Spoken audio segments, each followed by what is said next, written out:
Hello, everybody. Hello, Gordon. Hello again. Hello. Hello. We are happy to be in another session with you today in the framework of the English camp with Dr. D.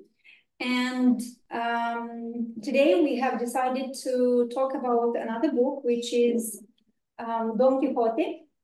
The reason why we have chosen this book is that this is a great book, a famous one, a great piece of literature, but also a great opportunity to question, to think, to consider what mental health is and whether the main character is a hero or a madman. But before we proceed, we would like to do an activity and to see what the children remember about you from our previous session. So I would like to start with two truths and a lie. So, and you could tell me whether this is, find the lie in what I'm going to say, okay? So, which is true and which is false about Gordon? The first one, the first sentence. Are you ready? Yes. So, Gordon worked for more than 20 years in a hospital in UK, in Coventry. He visited health school many years ago, and he was born in Coventry. Who knows which one is false? Once again, he wasn't born in Coventry. That's right. Workington. Is that right, Gordon? Correct. Well done. Excellent. Yes. Thank you. Okay, so we move on now. And the second set of questions or sentences is, Gordon has worked in night shifts. He also worked in the evening shifts, and he loves tea with milk and no sugar. Vicky? Gordon didn't work in a night shift. Is it true, Gordon? Yes, that's correct. I don't work the night shift, so well done. Yes, the other two are true. That one isn't. Thank you so much. And the last one. So Gordon was born in Workington. Gordon moved to Workington last year.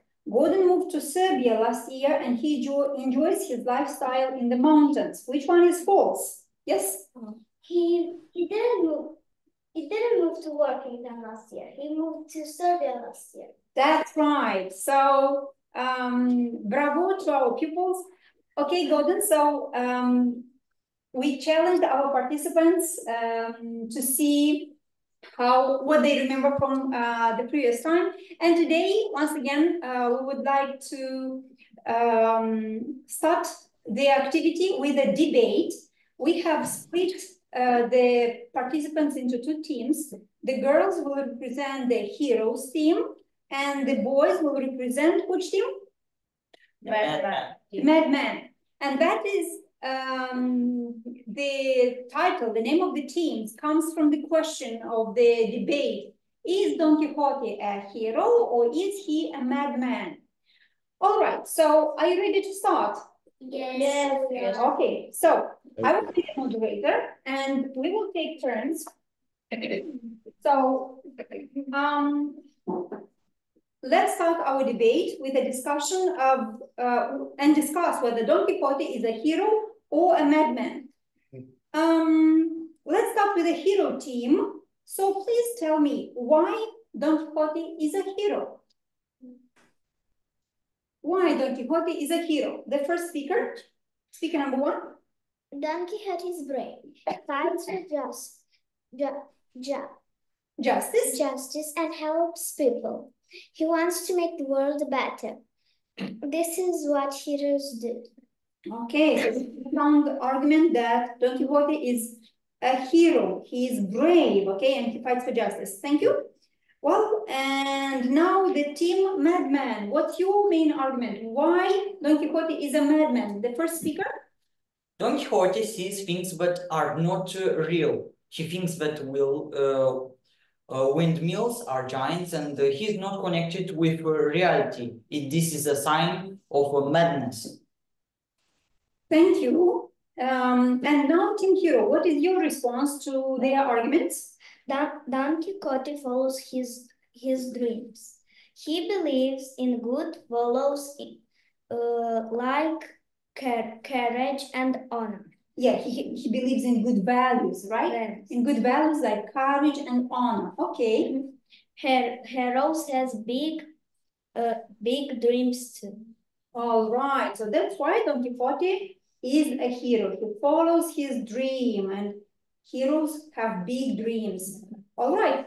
The Madman team, what's your response to this? But Don Quixote's actions can be dangerous. He hurts himself and others because he is confused.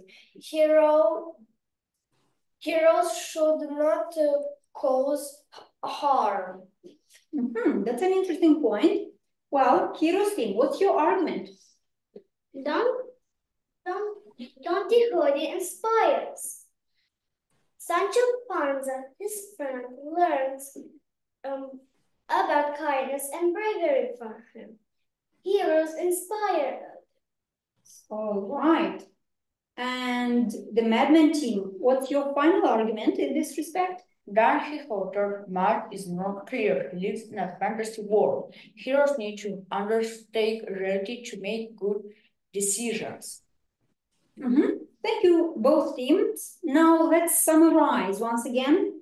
The team hero, have you got one last sentence? What's your one last sentence, please?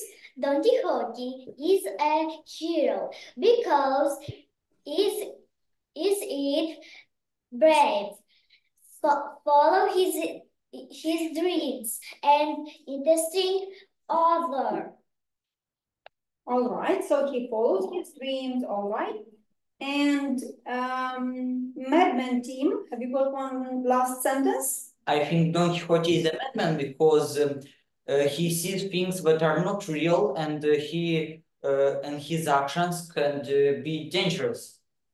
Okay, Gordon, so both teams have presented their arguments. What can you say now? So, do you believe the heroes team is right, or do you believe the madman team is right? So, is Don Quixote a hero or a madman? What's your point on the matter?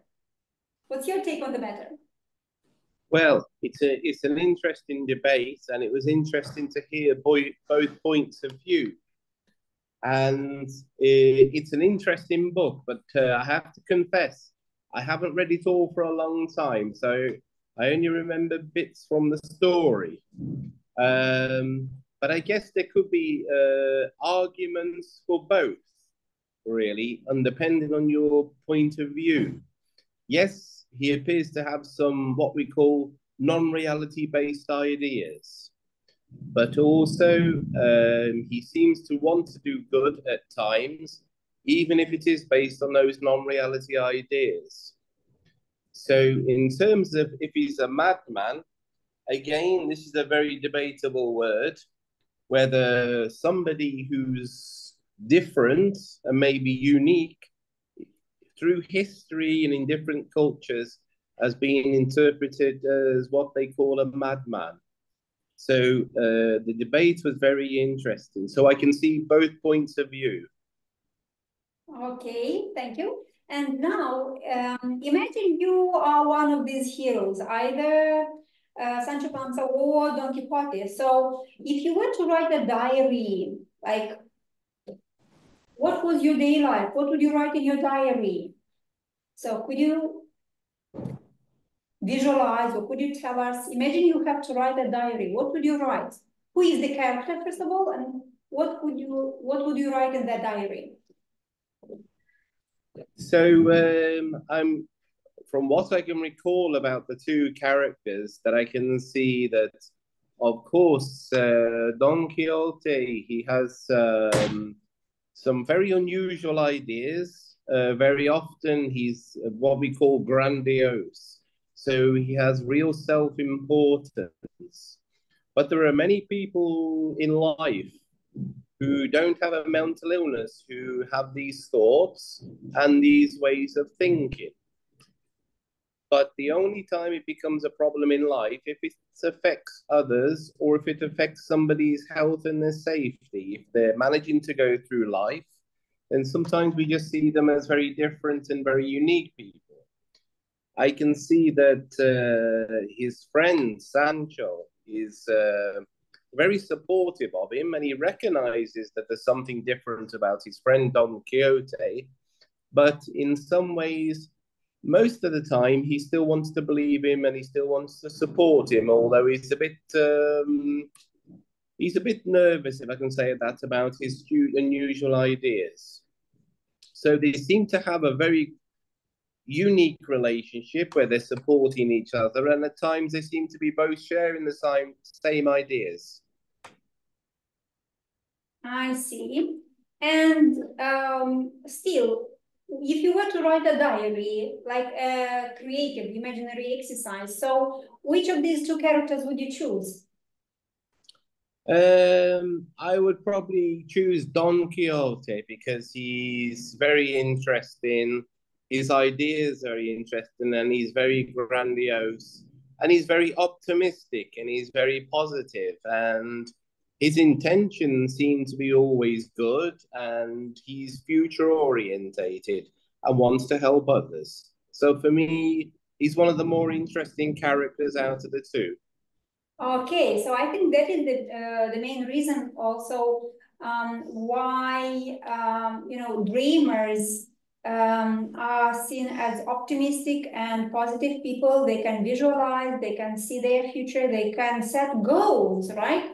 So I wonder if we can learn, or teach pupils about courage and determination by this character. So I wonder if, let me ask our pupils if they have a goal for this summer. Vicky, have you got a goal for this summer, and what is your goal? I want to go to Greece with my family. Okay. You want to go to Greece. Eva? I want to finish my drawing course. Okay, so you have a course where you learn how to draw. You want to finish. I see. Sophia? I want to see a ballet performance. A ballet performance, I see. Actually, well, tonight, after our today's sessions are over, we are going to a ballet performance of Don Quixote. So I hope you will enjoy it and your summer goal will come true. Thank you so much for sharing such an interesting goal. Mia? I want to go a seaside in Greece. Okay, everybody wants to go to Greece. Everybody wants to go to Greece. Okay, it's summertime, right? Seaside and summertime. Ilya, what's your goal? I want to read 3 books. Okay, 3 books. Are they in English or in Romanian? In Romanian. In Romanian, I see. Okay, Sorin? I want to visit my grandma. Yeah, so visiting your grandmother. I see. My goal for the summer is to go to seaside with my family. Yeah, seaside, summertime, enjoying the beauty of life. Okay, good. Thank you for sharing your ideas. Gordon, what's your goal for this summer? Have you got any goals that you have set in your agenda? I certainly have, and it was interesting to hear everybody else's hopes for where they want to be with their goal, because mine's quite similar. In about 10 days, I'm also going to the seaside in Greece, so I will drive there. But also, I'm planning on renovating my house and also buying a small house in the village in the mountains so I can have some rest and some more peace there. So the goal is just to repair the house and make everything good in the house.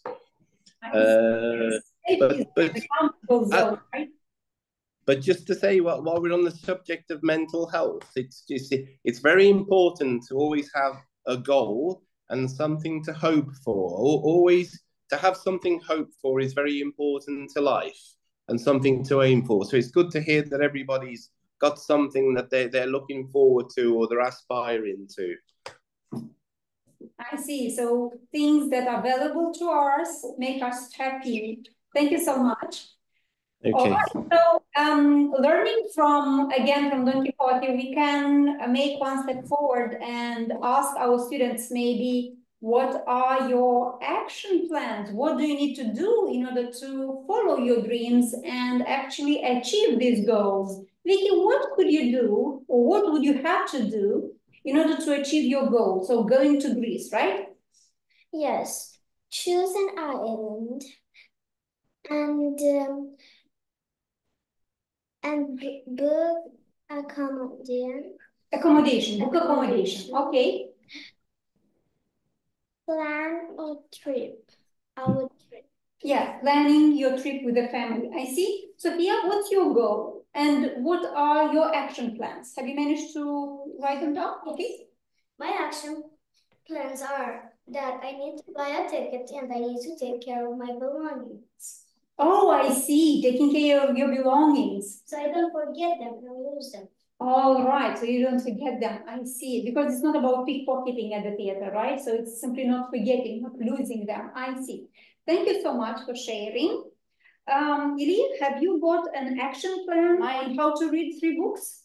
My action plan are read 3 books in Romania, go to the library and buy the books, and set time and start reading. Okay, set time. This is, I think, a very important step in our plan, right, Gordon? Because you may Exactly. say that I want to do this or that, but if you don't set the time, it's like not actually planning to do it. Thank you, Ili. That's a good action plan. My action plan. Call my granny to ask her if she will be at home in July. Okay. Buy a bus ticket to my granny village and to pack my suitcase. I see. So you need to pack your suitcase, which means you want to stay longer, I guess, in the village, right? I see. And Bogdan, going to the side. So my action plan for my seaside is to make a book accommodation, to buy a ticket to go to seaside, to pack my suitcase and to take first aid things with me, like sunglasses, insect replacement, a cap, and repellent, yeah. Repellent and a cap and a swimming suit. Yeah, a swimming suit. That is a must for the summer vacation. Of course. The beach. Okay, and very good. What's your action plan, Gordon? How are you going to achieve your goals? What have you done so far, and what is still on your list? Well, I've been to the travel agency and I booked my accommodation. Now what's important is that I make sure my car goes to the garage for a service before I drive, because I'm going to drive to Greece. So I have to make sure that it's all good with the oil and the tires, and it's not going to break down on the journey. So this is important for me, but it's going to be interesting for me because this is the first time I've driven to Greece in my car, because usually when I go to Greece from England, I fly on a plane. So I see. So, but is it your first time you are driving across Europe? I guess no. I went on a bus last year, but this is my first journey driving across to Greece. Although when I drove from England, I drove my car from England to Serbia across many countries. Oh, I see. I see. Well, the first challenge, I guess, driving in UK and in Europe, it's which side you have to sit, right? Well, we drive on the other side of the road in England, and also here I'm also driving on the opposite side to what I normally drive. And of course, my steering wheel is on the other side compared to all the other cars. So it's for me, it's not too difficult, but it's a little bit difficult, for example, when I come to pay the toll booths, because I'm sitting on the opposite side where I need to pay. So not like the other cars. Well, how important is it to, I don't know, to keep to the things that means the comfort zone to you, or how important is it to step out of this comfort zone? does it somehow make us feel a little bit stressed, or do we have to raise questions about our well-being when we have to deal with many changes and many challenges? Getting back to the Well, I topic. guess, yes, it's true. Whenever we step outside what we call our comfort zone and to do things which are challenging and we're not used to, it's normal to feel anxious on occasions. But for most people, anxiety about a new situation can be quite normal. It's the body's own way of protecting itself. But you'll hopefully find that once you try something and your anxieties will reduce. And it's that saying that we have in the UK, maybe you have something similar, that practice makes perfect, and it reduces your anxiety when you come to repeat it again, because you know that you've achieved it and you can do it. So doing anything new can often be anxiety provoking. So yes, I'm a little bit nervous about driving to Greece, but I'm optimistic that I can do it, and I think that plays a part because we all have mental health, and our mental health is about keeping our mental health well. So for me, trying to stay positive is part of that positive mental health. I see. Let's ask our participants what are the techniques they remember, because during this week we have talked about different techniques that might help us to stay calm, positive, and so let's see what techniques we might come up with. So Vicky, what do you usually do? What can we do to stay calm? What can we do? We can do gymnastics, listening music. We can listen to music. Okay, another ideas? You can draw. You can draw. You can practice breathing techniques. Yeah, practicing. Yeah, we can practice breathing techniques, breathing exercises. Thank you, Sophia. Any other ideas? We can. What am I doing now? Drink water and eat your favorite food. Yeah, sometimes I think eating your favorite food also helps. Of course. Especially, I think, well, if I may confess, I treat myself with chocolates when I'm stressed, and this is also one of the ways people try to calm down and well, stay safe. Well, thank you, Sophia. Thank you for your ideas. Mia, what can we do? What can you do to stay calm? Even maybe some of the ideas that we have repeated. So what do you usually do? What do you prefer to do? What can we do to stay calm? Do you prefer to draw? Do you prefer to drink water? To listen to music? What do you prefer to do? Read. Read a book.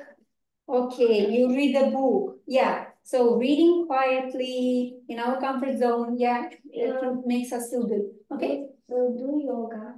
Do yoga. Thank you so much. Boys, any other ideas? Would like, yeah, Serin? Playing football and sleep. Okay, playing football for the very active and energetic people, and sleep. Yes, our sleeping routine is very important. Anything else?